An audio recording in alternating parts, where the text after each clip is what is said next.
Okay. So, good evening, Team Research Foundation of India. Our distinguished session expert, Dr. Kunal Soni, sir, and esteemed participants. A very warm welcome to you all, with a special welcome to Dr. Kunal, sir, on day 5 of the FDP and training program on practical application of ICT tools in online teaching and higher education institutions.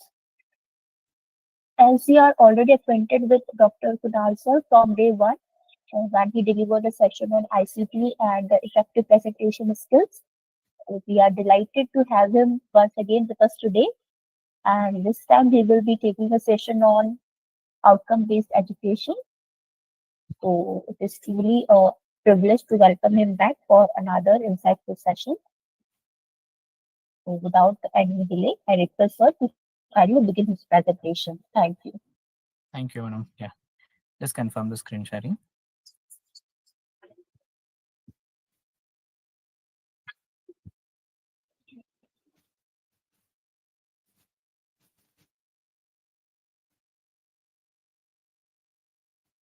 Yeah, I hope it is visible. Yes, sir. Okay.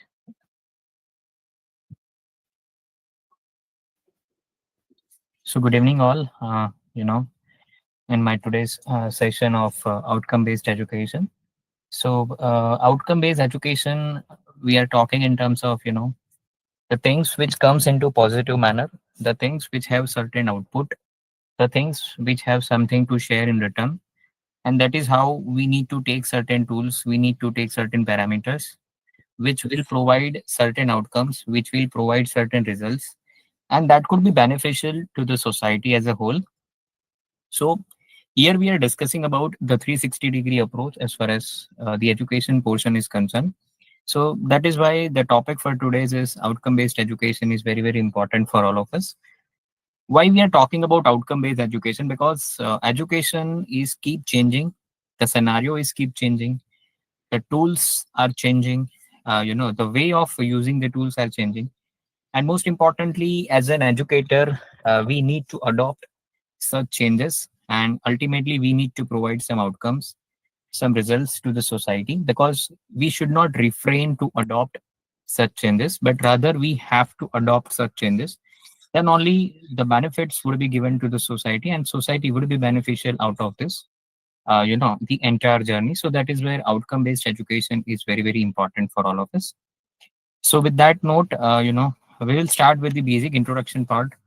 What is outcome based education, and the goals of the outcome based education. So it is a philosophy, that prevailing in each part of the world, as a part of the education system, right? And that's why it has certain goals to achieve, as far as education system, education policy is concerned. So that is what we have to think about it, that is where we have to focus on it. And unlike the traditional education system, which was focusing upon only the curriculum and time spent on specific topics, where we are making some presentation, where we are making some projects, and we had some presentations on this. But actually, that things, particularly the practice which we were developing in the education system, somehow we feel that it has some lacking part in terms of the outcomes, the results that needs to be provided to the society, and how and somehow the societies are also lacking in terms of the results, the outcome that they have to gain out of this particular activity. So that's why the outcome based education concept has been developed, under which the major focus has been given to the development of skills, development of knowledge, development of outcomes, and competences that every student needs to possess, to meet the real world success. So that is where the outcome based education is going to meet all those criteria in terms of development of skills, knowledge, competencies, and that is how the students can focus on real world success scenario in this particular scenario. And that is why the every part of the learning experience, when I'm saying this, every part of the learning experience, that means I'm starting from the scratch.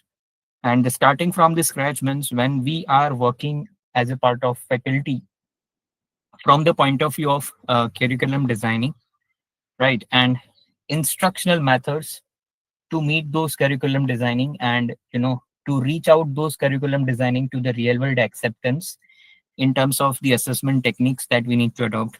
How, in academics, we usually do COPO mapping, and how the course outcomes and program outcomes are matching, and how much the average of these outcomes can be generated, right? So all these parts are aligned with each other as a part of the outcomes, and that students needs to expected to demonstrate by the end of the learning journey. So that is where we are expecting from the students that the purpose for which the particular topic, the particular content, particular subjects or particular practices that we as an academician have developed, you know so the outcomes can be achieved by with these efforts. Otherwise what happens is, if the outcome has not been generated, so the efforts that we have kept, or the purpose for which this particular things has been kept, is not sufficing. So ultimate purpose for all of us is to achieve those goals with achieving those parameters. And that is why the outcome based education journey is very, very important. And that's why the outcome based education system is always designed from the point of view of student centric, where students are at the center point, because whatever practices that we are processing since starting from the syllabus designing, and finally it reaches to the concluding part, or in terms of this result oriented approach. So when I'm saying about the result oriented approach, that doesn't mean the students will get the report card at the end of the semester or at the end of the year, but ultimately the results for which I'm talking about is, what students are getting out of all these practices at the end of the semester or at the end of the program, in terms of their overall skill development, overall personality development, and those skills and personality should be reflected in terms of what placements they're getting it, how they are making themselves for the upliftment for the future aspect. So all this point of view that I'm talking about, it's a student centric approach where the student at the center point, and for which we all have to make the concrete efforts for achieving those goals, right? So that is why this approach is for student centric. That's why here the focus is on mastery of content and skills rather than just completing the courses. So, sometimes we are talking at the educational institute that have we completed the syllabus in terms of quantum. So quantum does not matters for us if we have number of quantum, but the successful delivery is not possible, because this FDP is particularly focusing upon innovative teaching and learning pedagogy. So the content is not going to matter if it has not been delivered into the right manner, right way, and the entire purpose is not going to suffice the overall results, overall outcomes that we are looking in the personality, in the behavior, in the day-to-day activities of the students. So here the focus is on delivering the skills, delivering the mastery in the content, and through which we would be able to achieve the successful results for the overall development of the students point of view. And that's why the outcome based education is always focusing upon empowers educators to tailor their teaching methods to meet the diverse students needs, fostering more adaptable and skill oriented educational experience that prepares students for the demands of the workforce and the society. So here we are trying to say that we need to develop the students in such a way that they should meet out the expectations of the society or the industry in which they have to go and work. And that's why every industry and the education institute have to work together, uh, you know, to take care of all those parameters, because it is very, very important that we should know the requirements of the industry.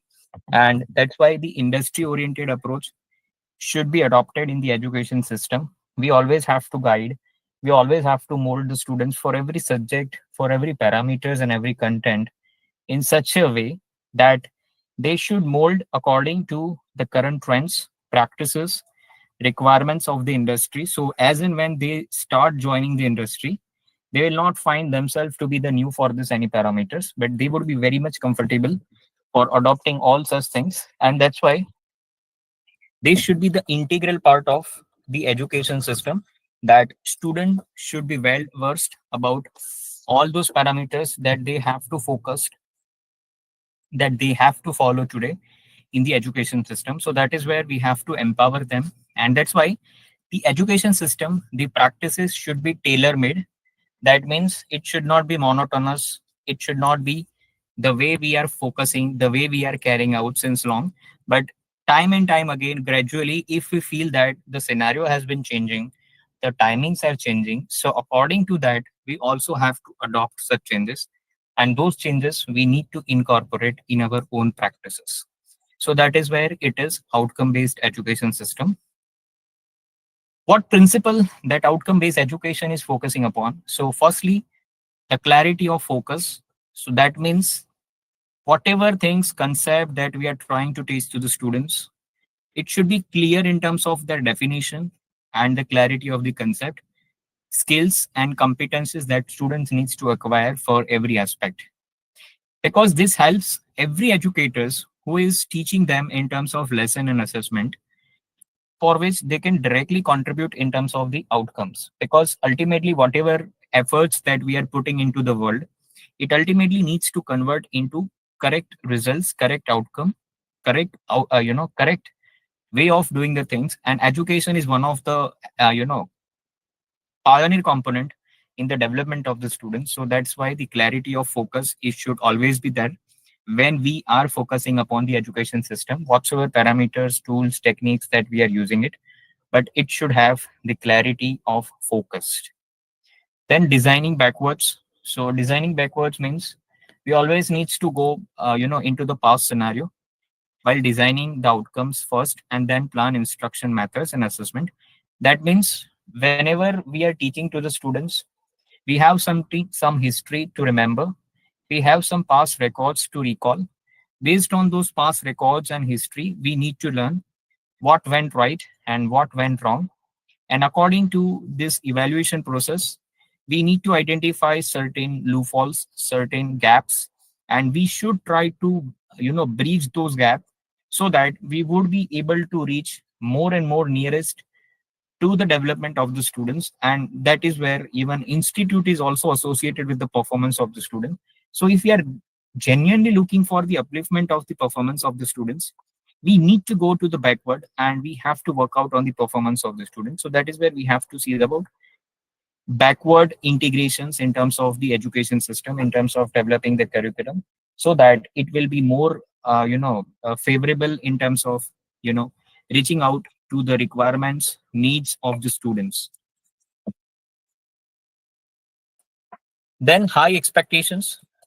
So obviously, when we are talking about outcome-based education system, so this education system has always, high expectations from the students' point of view, because students are coming here for developing their career, to achieve their goals, and that's why it is very very important that we should brush up, we should improve their overall potentiality to go into the market, to stand out into the market, and to survive into the market, right? So that is where outcome based education is completely focusing upon all those parameters who are directly or indirectly connected with the development of the students. And that is why the high expectations are always associated when we are talking on a common platform for the outcome based education. So that should be achievable by having ambitious goals, where the students are motivated to achieve mastery in all the concept in all the fields in which they are, right, rather than just having the passing of the course. So that is where we have to meet up the high expectations from the students point of view. Then expanded opportunities. So here we have to recognize that students are at the different paces. That's why outcome based education provides a flexible opportunities and varied learning pathway, right? So here the outcome based education provide very flexible opportunities, very open ended opportunities for all the students, faculties. And that is where we have a different pathways of learning for different parameters, which allows students, Runa, the time and resources which needed to achieve their goals. So outcome based education is also focusing upon to give some times to the students, flexible working hours, flexible learning opportunities, flexible environment, so that students can adopt different way out to learn, to gain the knowledge.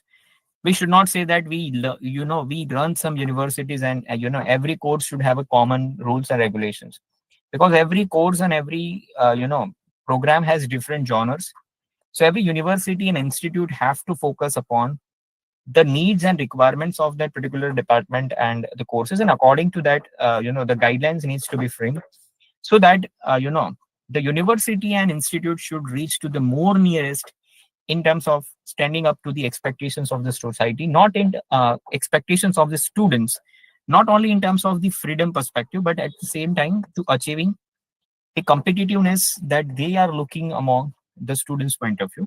So that is where we have to think about those parameters, and accordingly we have to work out. Then designing curriculum and learning outcomes. So how we should design the curriculum and how we should expect the outcomes that needs to be achieved. So first is the goal needs to be very clear. That is where we have to define the goals of the education system.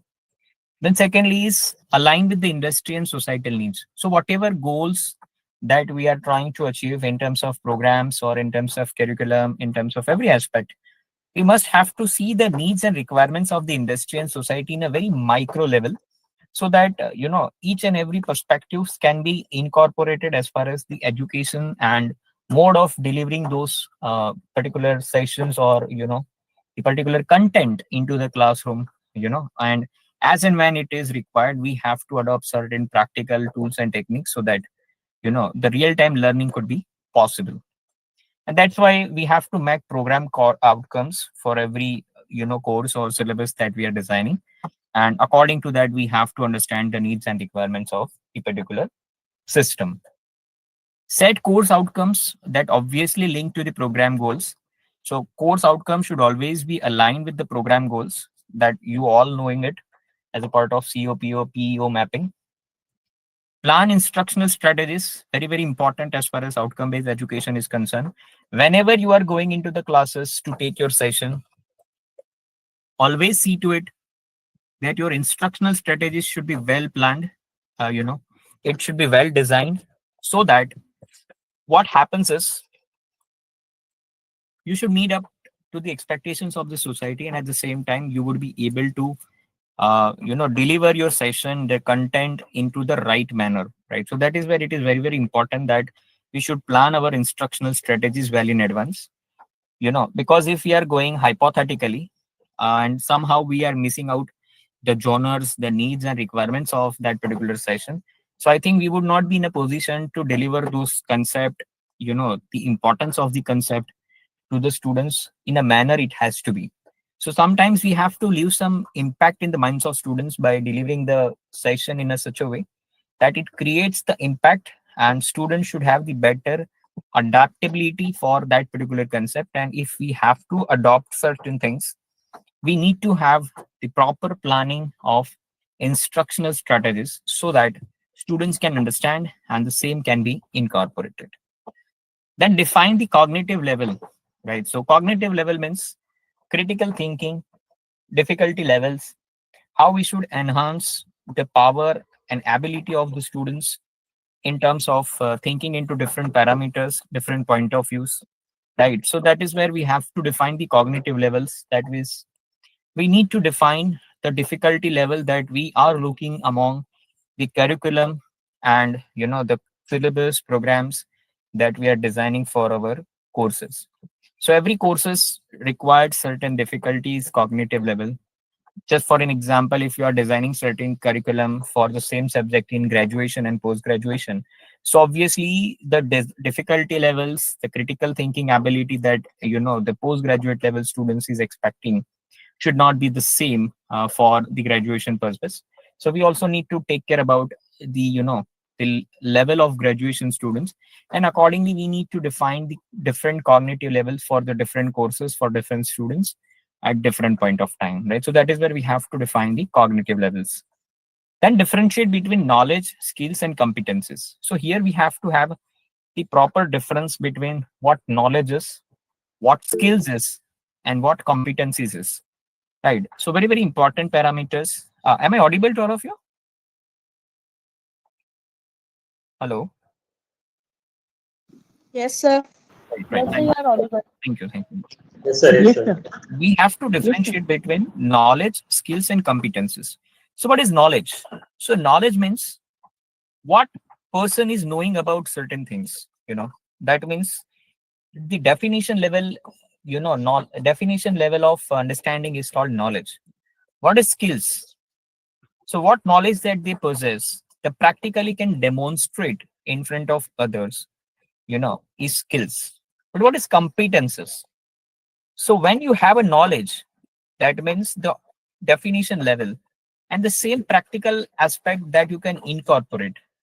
But competency means when to apply, how to apply, with the theoretical knowledge in terms of practical applications of the things at the right point of time, and through which you can gain a successful results out of your practices.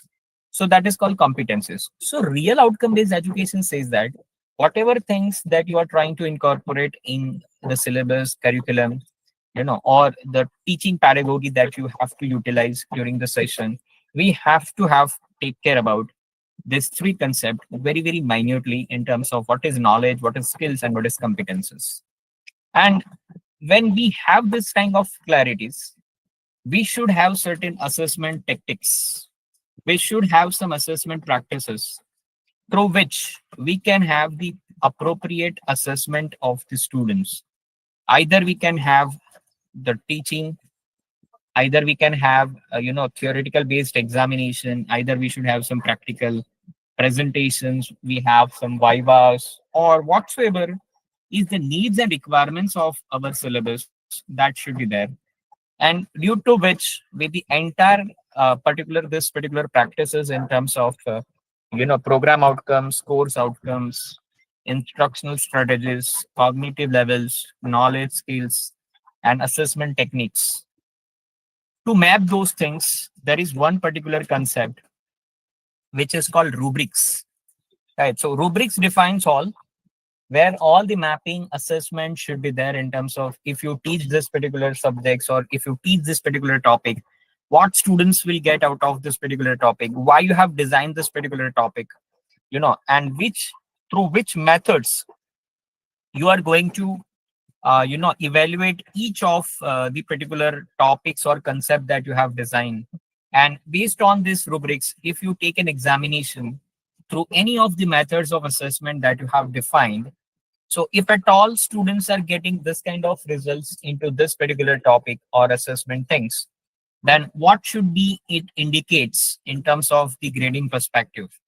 Let's say if students has performed very good, then you are giving A grades. If students has performed moderate, then you are giving B grades, and kind of things. So if this students is having B grade into particular topic, then what it indicates in terms of his skills and knowledge. So that is where rubrics, so that the right kind of assessment can be possible, and those assessment can be converted in terms of some 2-3 line statement about the characteristics or the understanding of the person for particular topics and the requirement, and through which the industry people would be able to evaluate that this particular person has this particular capability or not. Right. So this is called the rubrics that we have to define. Gather students and faculty feedback. Very, very important. You can gather the students' feedback for all the curriculums, that you have designed for your own aspect. So that is where, the curriculum mapping, student feedback, faculty feedback, even that should be taken from the students, uh, you know. So that is how the overall transference system that we have to define.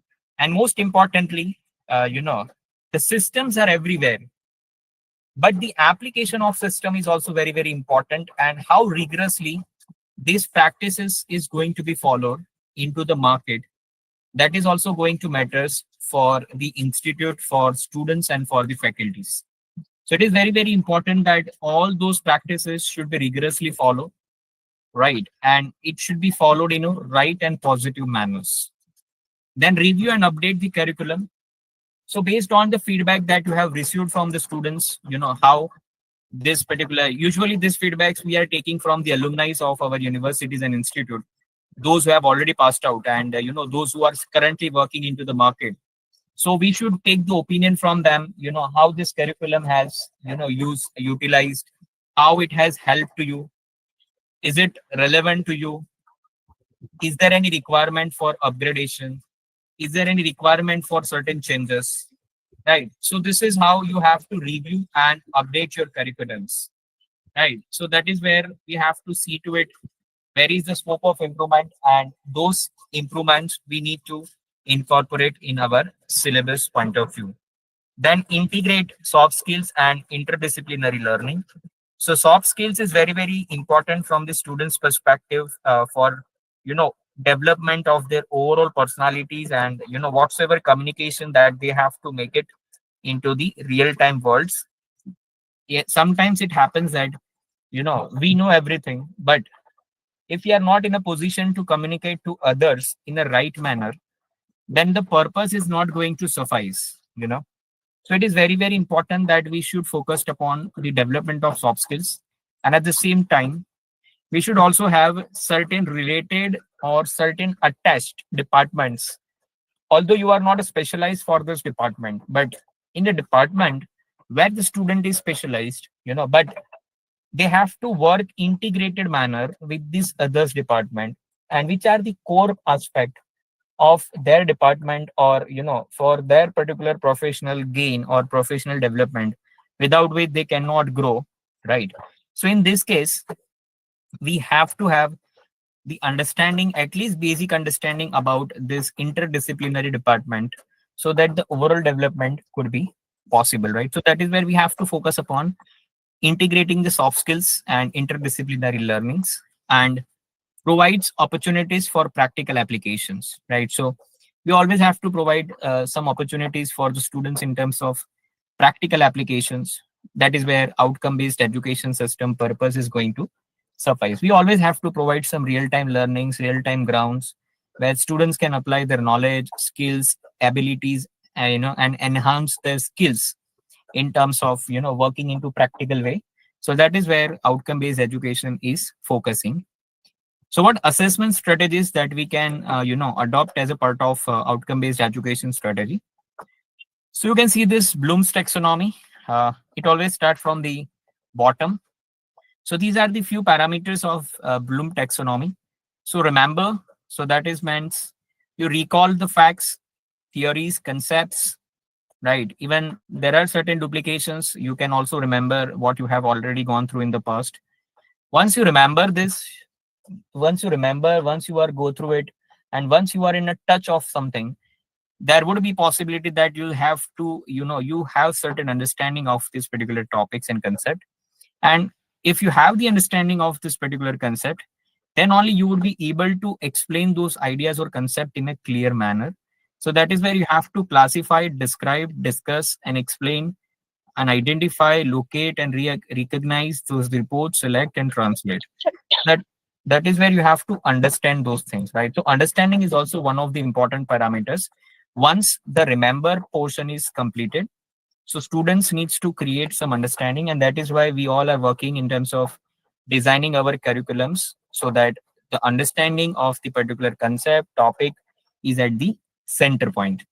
Once the understanding of the students can be developed, the understanding that of this particular students needs to be applied into practical manner, practical exposures, and so that the students are in a positions to apply, interpret, and provide the proper solutions of the problems that they are looking for, right? So that is where we have to use the information in every new aspect, in every new scenario, right? As and when the problem arise, we would be in a position to apply those concepts. As I already mentioned, the difference between knowledge, skills, and competencies, right? So here is the matter of competencies. So you would be able to apply those things, and you can take the benefit of the learnings or outcomes that you have already gone through it.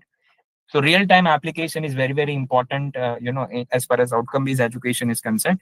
And once this application is completed, you have certain history, you have certain results, you have certain past experience, and so that the student should also be have, or the curriculum should also design some analytical point of view to have the mutual comparison between the different scenario, different tools, even from the students and faculty both the perspective, which pedagogy, which tools was too good in terms of creating an understanding and application of those understanding, and which tools are needing some improvement, some modification, right? So this is where the analytical point of view that we have to develop with the comparison to see the contradictions and to distinguish between the good thing and bad thing, and through which the modification needs to be bring out, through the questions, by having some test, some evaluation parameters, some evaluation techniques, so that is where the analysis can come out.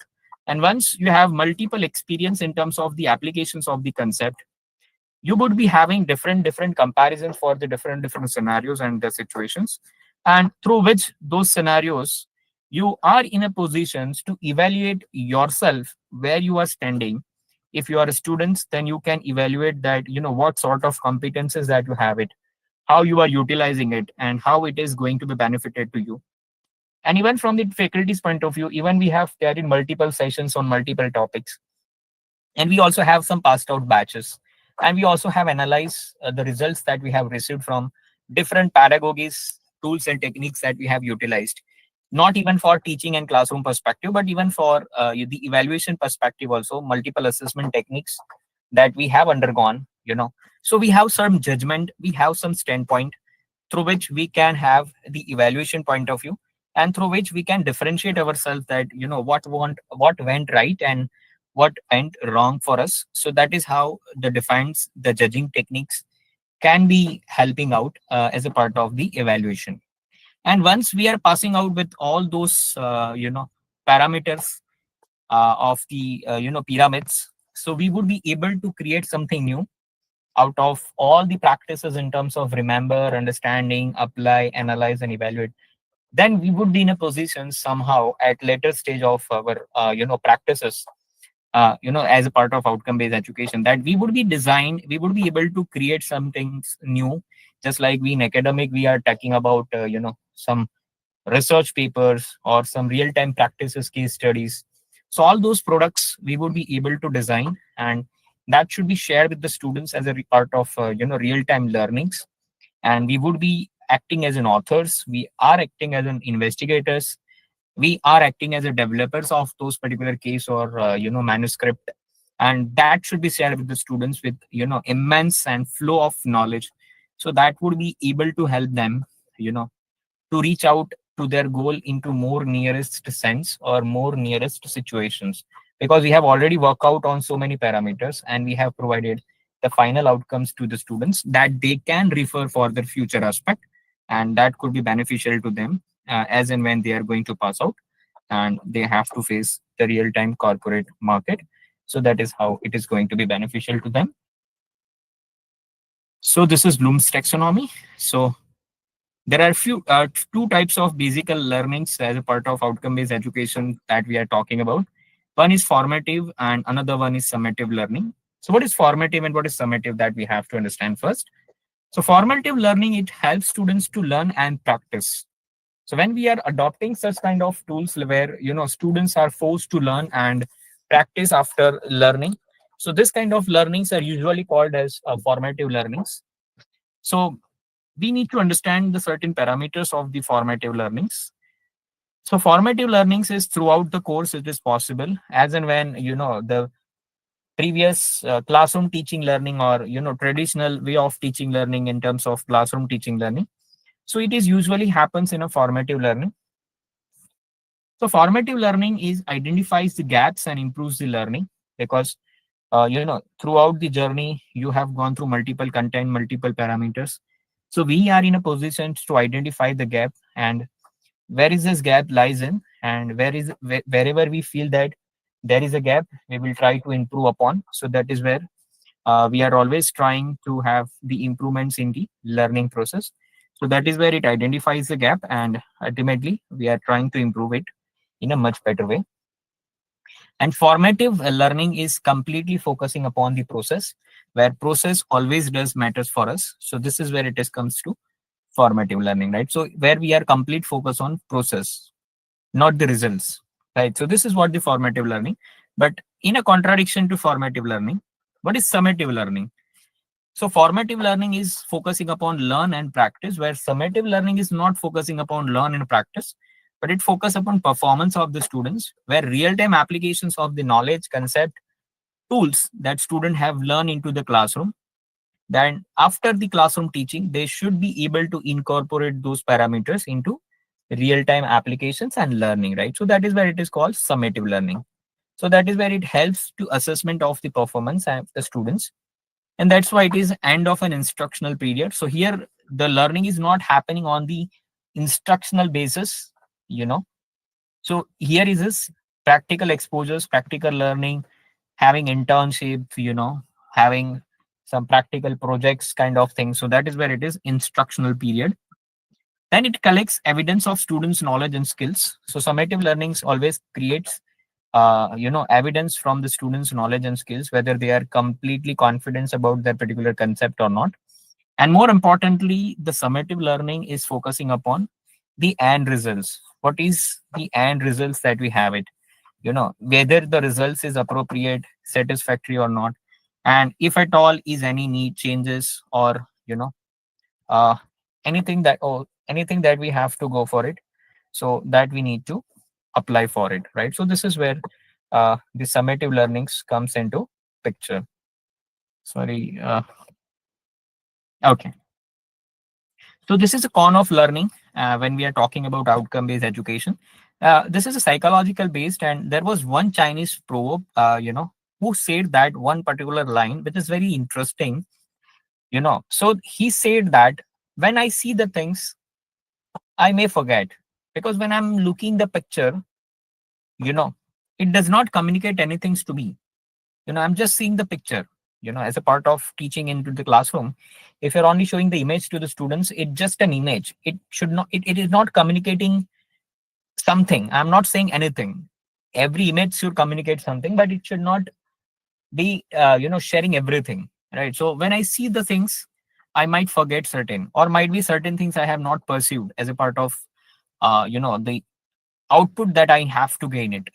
Once I hear something, instead of seeing this, I may hear something on radio or something, when you are going through your office and you are in the car and you are listening the radio and you hear some advertisement. So once you hear it, there would be a possibility that you might remember certain things, right? So hearings is always having better psychological impact instead of just seeing the things, right? But if you see to it, and the things which you do it by your own, it creates a better understanding, right? So once you practically involve yourself into a certain process, it actually create your understanding, it actually enhance your learning.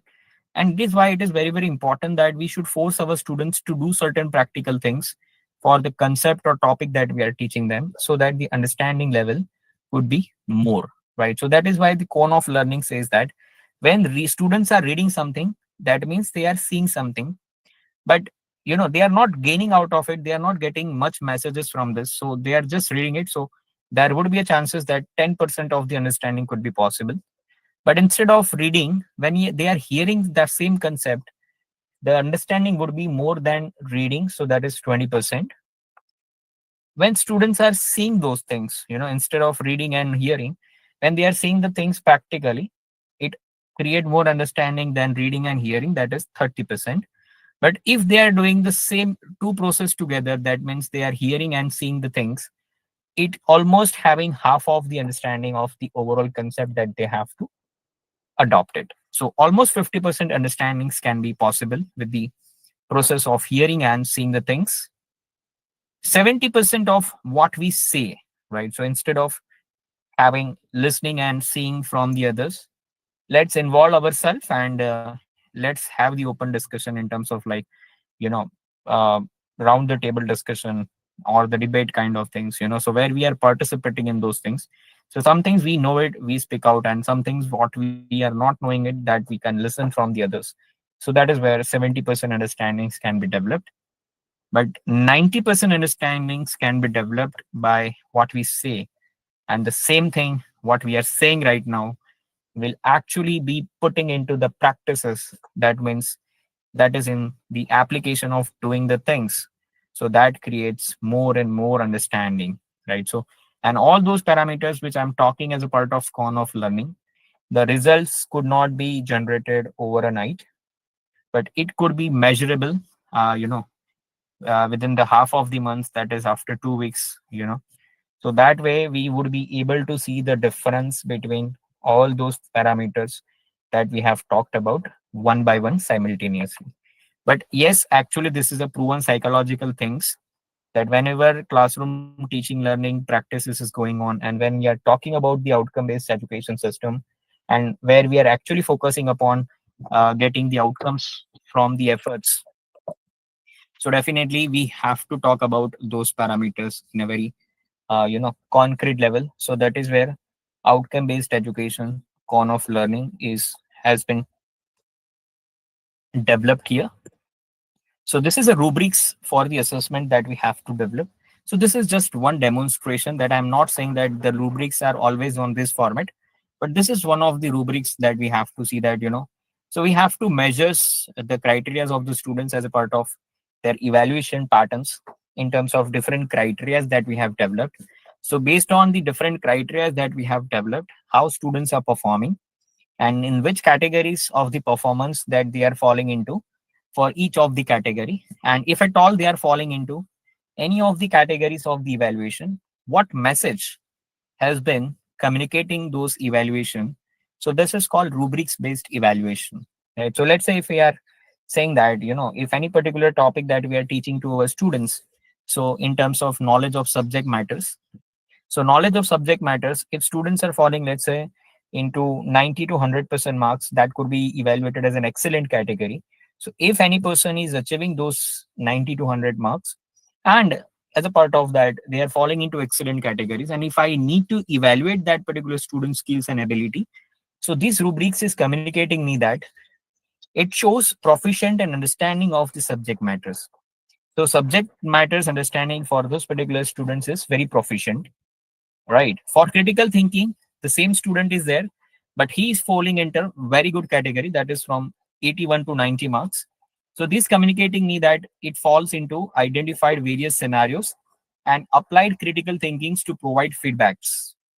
So same way for different criterias, the students are having different grades based on their PO and CO mapping and falling into these categories. And wherever this category has been followed up, the students are evaluated and assessed based on various skills and talents that they have it for this particular topics and content. So that is how the rubrics has been designed, and based on rubrics we can evaluate the skills and abilities of the students. So this is the evaluation criteria of the rubrics. As you can see this, level 1 90 to 100%. So this is just an hypothetical. I'm not saying that all the rubrics are having the same criteria, but almost they are into nearest criteria. And most importantly, the pedagogy and the scientific way of creating a rubrics is common, like level 1 2 3 4 5, right? So level 1 is 90 to 100, level 2 is 80 to 90, level 3 is 70 to 80, level 4 is 50 to 70, and level 5 is more than 50. Right. So level 1 is excellent. Level 2 for 80 to 90 is very good. Level 3 good. 50 to 70 is need to work, and level 5 considered to be poor. Right. So if person is an excellent, so he has important information adequately delivered and shows proficient understanding of the subject matter. If it isn't very good, so most of the information are delivered and shows adequate understanding of the subject matter, not proficient but adequate. So this is how every criteria has been designed, and every criteria has been categorized into certain category, and every category has certain message to pass on for the evaluators. So this is called rubrics based evaluation criteria. So we as an academician also filing the APIs at the end of this academic year, where we are doing self assessment and peer assessment, and for which assessment form has been given, right? So where every person is giving, so same is applicable for the students and teachers point of view. So you know so assessment form, self assessment is increasing, right? So this is how the different criterias, different approaches can be adopted as a part of outcome based education. Even students wants to assess them after having certain trainings, or certain real time learning based system. And if they want to evaluate themselves, so they should also be able to assess them, or even they want to assess for certain course, that they have undergone, and after the certain period of time, if they want to evaluate their where they are standing, so they would be in a position to evaluate themselves into the right manner. So this is how the self assessment can be possible, right? And once the self assessment will be done, the peer assessment can be possible through the evaluators, from the for your boss or your faculties, or those who are directly or indirectly associated with your work. So this kind of evaluation can also be possible. So portfolio assessment, uh, so that is process assessment, authenticity, integration, learner autonomy, motivation, and enhanced writing performance, right? So this is how the portfolio assessment can also be done, where the every academic integration, every academic parameters have been covered, and all those parameters that every student needs to perform. And based on their performance, the evaluation criteria will help us to evaluate them, and also provide some chances of improvement, so that the students can improve upon and they can work out in a better manner. Competency based assessment, where students would be able to develop their competences. So that is where we have to first talks about improved clarity and transparency. Then second is more seamless personalization. Then help shift towards culture of assessment, and students better understand their own learning profile, right? So that is where we have to design competency based assessment. So this competency based assessment provide overall chances for the development of the students, and with this development, what sort of personalities, what sort of qualities that they have to look forward. So that is we are discussing about. So that is where competencies based assessment is going to useful to the students. So benefits and challenges, as far as outcome based education is concerned. So first benefit, it's clear learning objective. When we are talking about outcome based education, so it provides clear learning objectives for all the syllabus, all the contents that we are designing. So there is no loopholes, there is no ifs and buts, but it complete focused upon the objective oriented, the results oriented.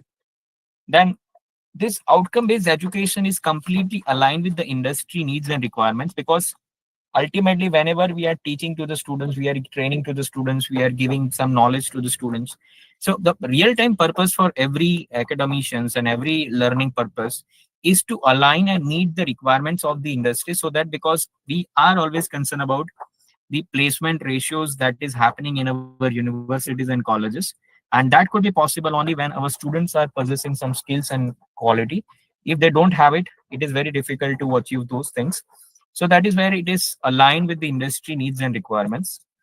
Third is it should be student-centered approach. Students should always be at the center point.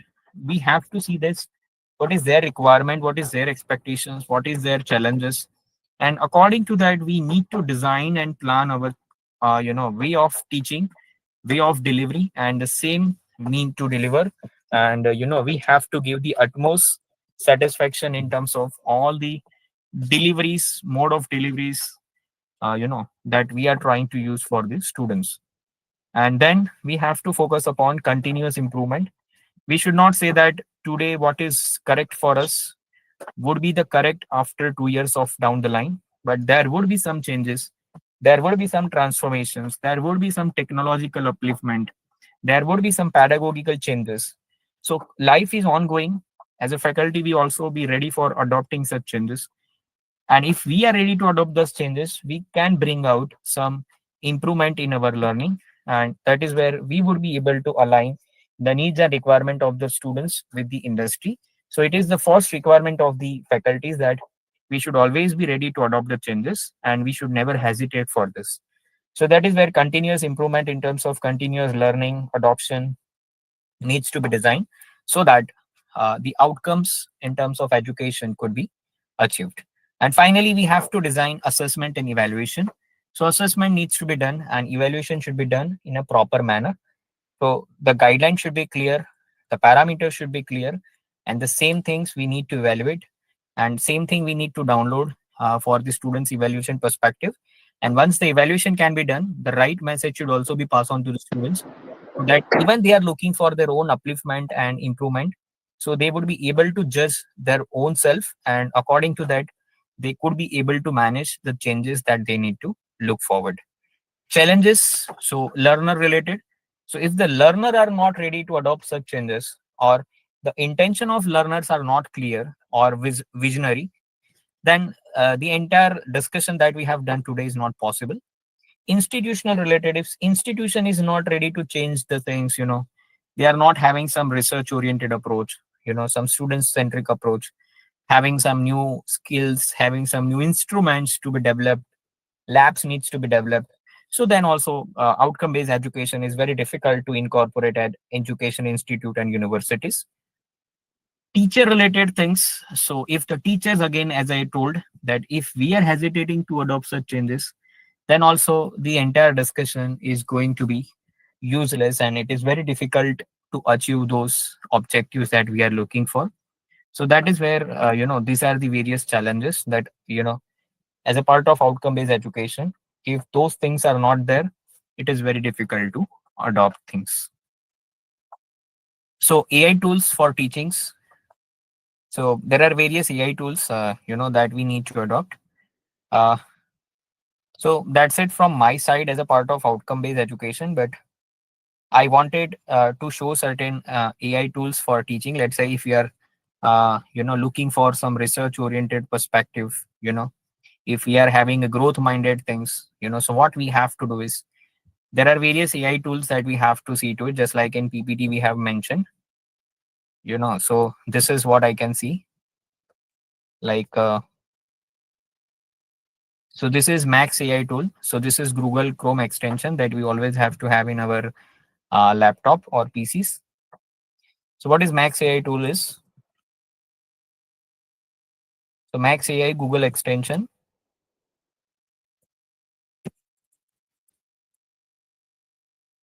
So this is Max AI Google extension. So that you can always have in your PC. I already have it, so I don't want to remove, but otherwise you have to add it. Right. So you can add this into your AI parameter. Okay. Then what is the role of this Max AI? Right. So you can see this. It provides recognitions and suggestions for the different concept or topic that we have developed. Right. So here we have certain suggestions or improvement that we are looking for as a part of our content. And if we are going for could be provided by the Max AI tools, right? So I'll show you some demonstration for the same aspect. What Max AI can help you out.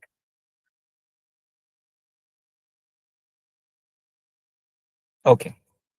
So let's say if I'm searching for RBI policies and suggestions, right? So let's say RBI new policies and guidelines. Now I don't know where exactly my information is. So you can see this. This Max AI has automatically got activated, and I want the answer from the AI for exactly the things which I'm searching for Google. So I'm asking to AI, that is AI based tool. So you can see this. There are few windows which has been designed for me by Max AI. So instead of going into new window, I can have this Max AI window, which is suggesting me the most important things for this particular tools. And you can see this just like a systematic literature review. What this first suggestion of Max AI is suggesting me. So here is the bifurcation has already been given, as a part of Max AI, and every updated information I'm getting it. As you can see this, the first draft, this suggested by Max AI is suggesting that RBI has announced the latest monetary policy on June 6, 2025. And the key highlights, if I'm looking for this particular RBI in terms of repo rate, for with the changes of 50 basis point. So this is there in the second suggestion, right? So this is how the Max AI is helping. So if I'm looking for the date when it has been announced, so I can go for it, and this definitely I'll get this information. So you can see this latest June 16, 2025 information is also available. So this is what the wonders of Max AI. So if you are looking for the draft of and notification when the RBI has announced, so this is the draft and notification that we would be able to get it out of this, right? So this is how we can use this Max AI, right? Then the second extension that we have it is, uh, you know, uh, this is cross-check AI. So it provides the suggestions for the content for which the researcher is looking for, and it also highlights the content for which the researcher wanted to use it for the latest part of the research. Let's say if I'm looking for RBI guidelines and policies, right? And if any content which I feel that it is very important for me, let's say this particular line is very important for me, so I can highlight those things, right? So you can see this, I can highlight those things, and if I'm highlighting these things, so for these highlighted things, so you can even change the color if you want. If you don't like this color, you can have this color with the yellow mark. And once you highlight those things, and if you want to make such things into banner, right, or you want to add some notes over here, so you can always create a note for you. So you can see this. So whenever you open this particular page as a part of your reference, so you can always write like RBI latest or June 2025 policy,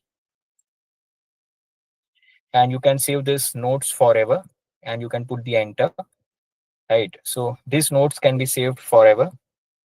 You can see this, it has been saved, right? And even if you want to make some taglines for this particular notes, so let's say if I want to differentiate different notes at different point of time, so you can see this, and you can see this, I have highlighted this with the latest detail. So you can see this, it has been saved like highlighted things with the saved, and the note of this highlight is IBI latest policy. And even if you want to make a headings for this, so you can make the headings for the same RBI guidelines or policy, whatever you feel. So let's say monetary policy. So this, you know, so this has been saved as a part of notes. You can see this, and this note has been recalled. And if I want to save, copy this, I can copy it, right? So this is how the wonders can be possible with those AI tools, right? So this is how we can highlight those things. Just like, let's say, if you are looking for some YouTube videos, and if you want to evaluate those YouTube videos, so you have one more AI tools as a part of outcome-based education. Let's say if you are giving some assignments to the students, so there is one AI tool which is called GLASP AI, right? GLAP.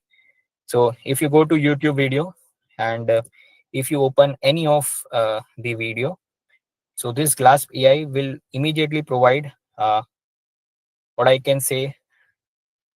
Uh, so you can see this. This is one of the this is our RFI video only. So let's say I want to see this, what exactly in this particular video. So I can directly activate this GLASP PI transcript summary. So this GLASP PI transcript summary will provide me everything which there in this particular video. So this is what the wonders of the AI tools.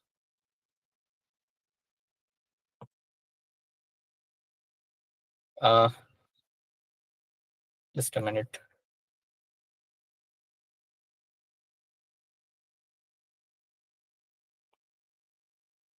I don't know why it is not happening. Just a minute. We let's try for another video.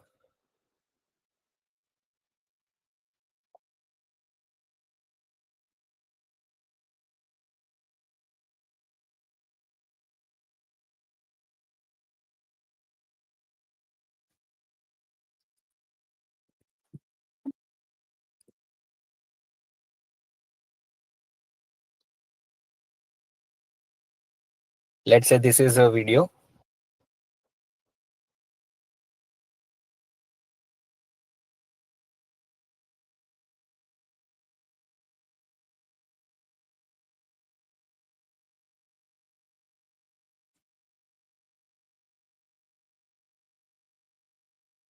Okay.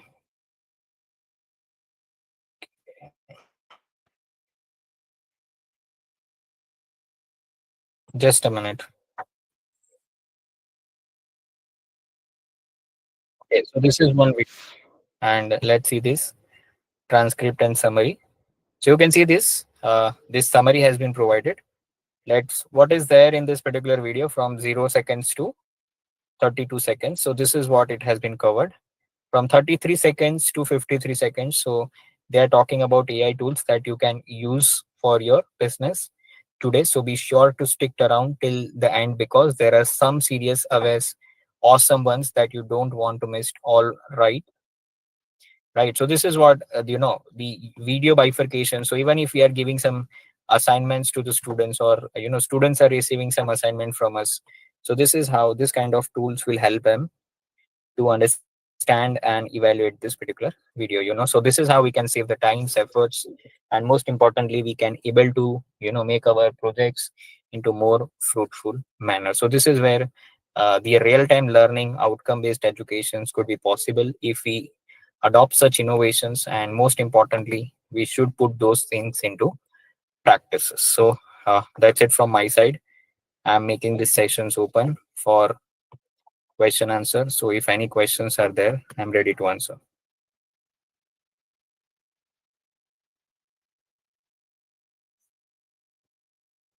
Yes, any questions?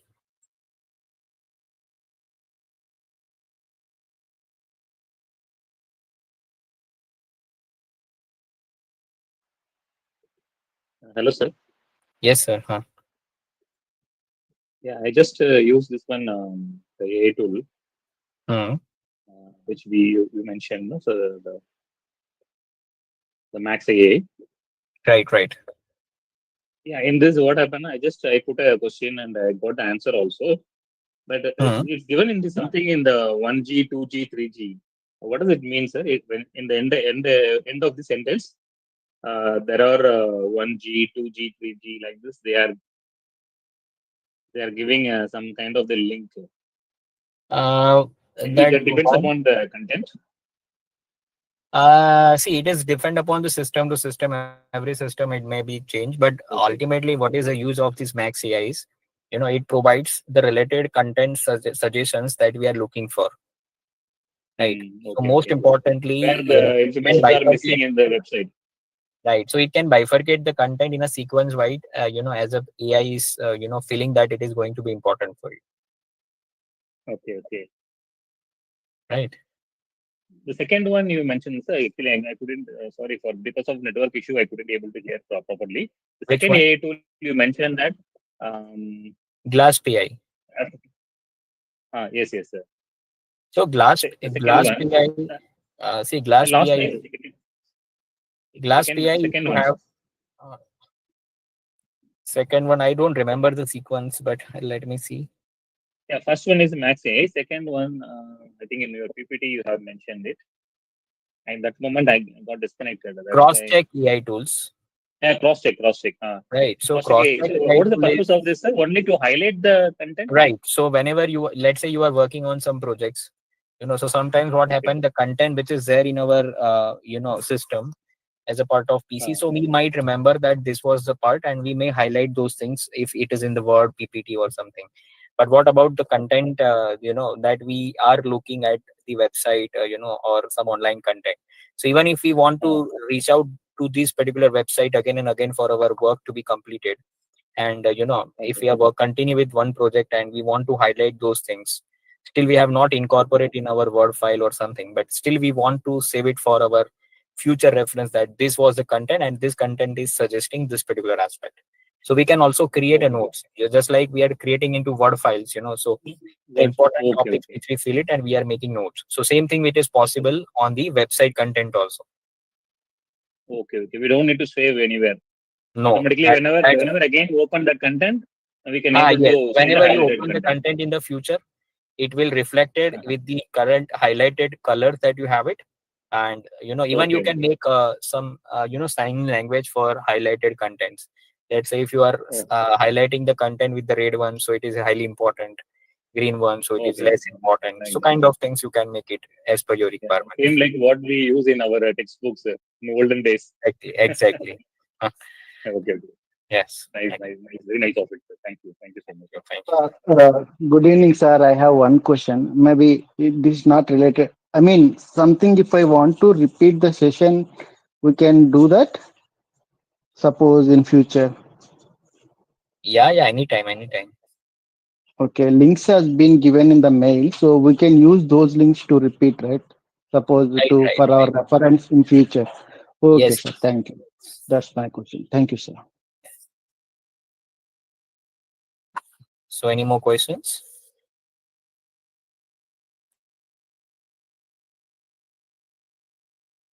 So I think that's it from my side. Thank you so much, all of you, for your patient listening and making these sessions to be more interactive.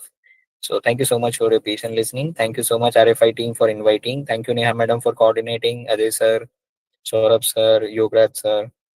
So thank you so much, RFI team. Thank you. Thank you so much, sir. So now it's time to conclude this commendable and insightful session. But before we do, we wish to express our sincere appreciation to each participant for their active involvement and valuable contributions. A heartfelt acknowledgement is extended to our distinguished speaker, Dr. Kunal sir, for generously sharing his invaluable time and knowledge with us. Additionally, we convey our deep gratitude to the collaborative efforts of the Research Foundation of India and RFI-CARE, as well as Paro University, Gujarat. We also sincerely thank our sponsors, Shon Malwa, JHRF, ARGA, and Edu Academy team for their unwavering support in making this program possible. Thank you so much. Thank you. Thank you.